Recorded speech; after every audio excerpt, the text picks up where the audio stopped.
오늘은 욥기 8장 말씀입니다. 요한복음 16장 9절 말씀. 죄에 대하여라 함은 그들이 나를 믿지 아니하며. 세상은 율법의 행위로 죄를 판단합니다. 그래서 부모를 공경하지 아니하고 살인하고 간음하며 도둑질하는 것을 죄로 여깁니다. 그러나 성령 하나님께서는 세상이 생각하는 그 죄를 책망하시고 하시는 말씀입니다. 죄에 대하여라 함은, 죄라는 것은 나를 믿지 아니합니다. 예수 그리스도를 믿지 아니하는 것이, 그것이 바로 죄다라고 설명하고 있죠. 요한복음 8장 24절. 그러므로 내가 너희에게 말하기를 너희가 너희 죄 가운데에서 죽으리라 하였노라. 너희가 만일 내가 그인 줄 믿지 아니하면 너희 죄 가운데서 죽으리라. 너희가 생각하는 그 죄 가운데에서 죽을 수밖에 없다. 나를 믿지 아니하면.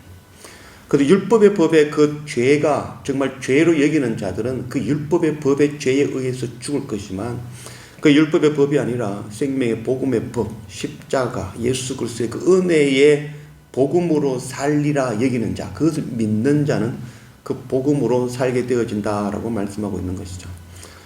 부모를 공경하지 아니하고 또한 살인, 간음, 도둑질하는 것, 우리는 그 죄에서 피할 수 없는 자들이죠. 정말 율법의 죄가 정말 죄라면은 우리는 그 죄에 의해서 모두 죽을 수밖에 없는 존재인 것이죠. 우리를 구원하시는 바로 생명의 십자가, 그 은혜의 복음 아래 날마다 엎드릴 줄 아는 그런 우리가 되어지길 원합니다. 또한 우리가 그 복음을 통해서 은혜를 받고 구원을 받았다면 당연히 이 생명의 복음을 나누고 전하는 그 사명 또한 감당하는 그런 우리가 되어지기를 원합니다. 오늘 욥기 8장 1절 말씀.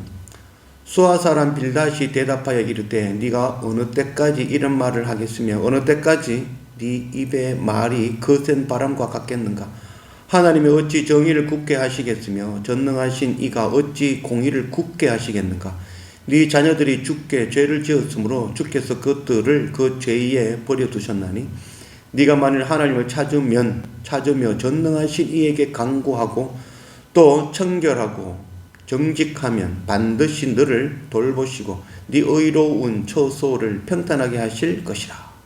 엘리바스에 이어서 수아 사람 빌닷이 욥에게 이야기합니다. 3장에서 31장까지의 말씀은 이 욥과 그의 세 친구들 엘리바스, 빌닷, 소발 세 번씩 번갈아 가면서 서로 논쟁하는 이야기이죠. 그 논쟁하는 이야기들이 하나님을 정확하게 알지 못하고 하나님께서 책망하시는, 벌 주시는 하나님으로 오해하며 서로 나누는 이야기입니다. 그래서 무지한 이 이야기들을 통해서 축복의 말씀으로 우리가 인용하고 나눌 수 있는 말씀은 아니다 할 수 있겠습니다.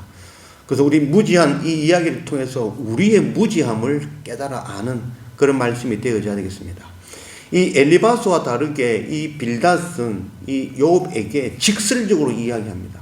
네가 지금 이렇게 된 것은 네 죄 때문에 된 것이다. 그리고 결정적으로 너의 10명의 자녀가 죽은 이유는 그들이 죄를 범했기 때문이다.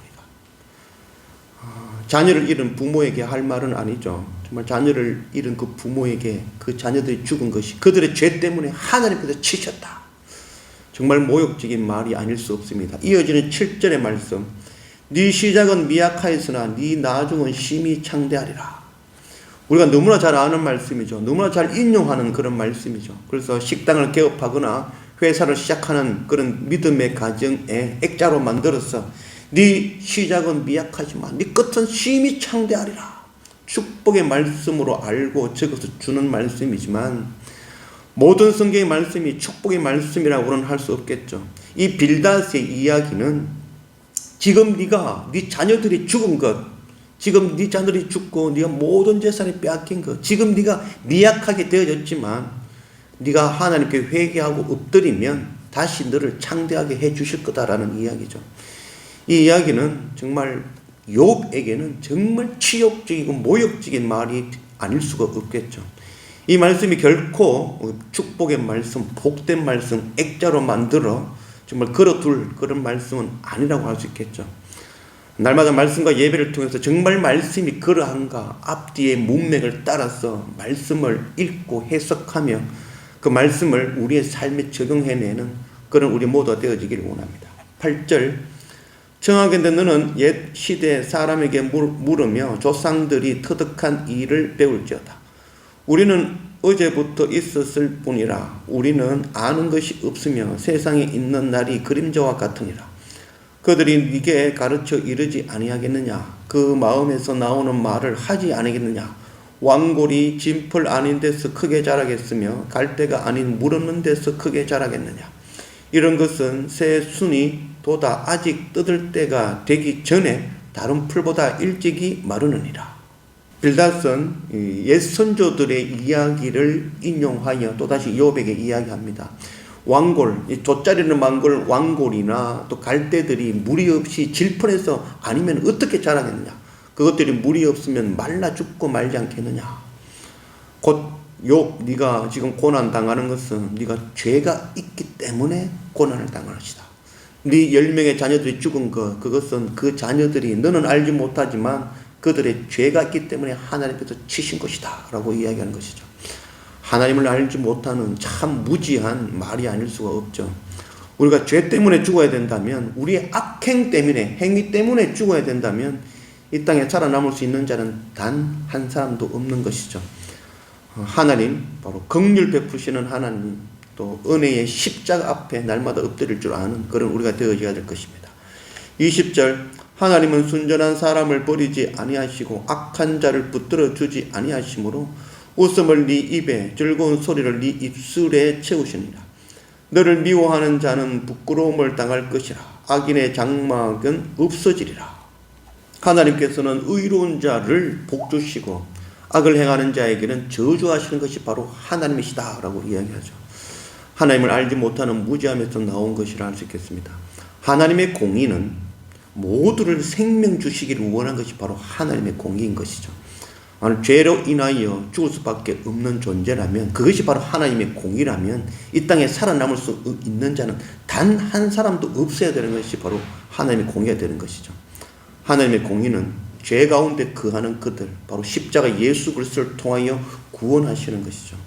또한 동일하게 우리가 죄 가운데 거하지만 예수 그리스도 생명의 복음을 믿음으로 나도 구원해 주시는 것, 그것이 바로 하나님의 공의인 것이죠. 죄 가운데 나를 구하신 하나님의 공의, 동일하게 하나님을 믿지 않는 저들에게도 이 생명의 복음을 전하여 그들 또한 하나님 구원해 주시는 것이 바로 하나님의 공의입니다. 이것이 바로 우리가 복음 전해야 되는 목적인 것이죠. 날마다 말씀과 예배를 통하여 정말 말씀이 그러한가, 날마다 말씀을 상고하며 참 말씀의 뜻을 깨닫고 그 말씀을 마음에 새기고 또 나를 구원하신 복음의 말씀을 나누고 전하는 그 사명 감당하는 그런 우리 모두가 되어지기를 원합니다.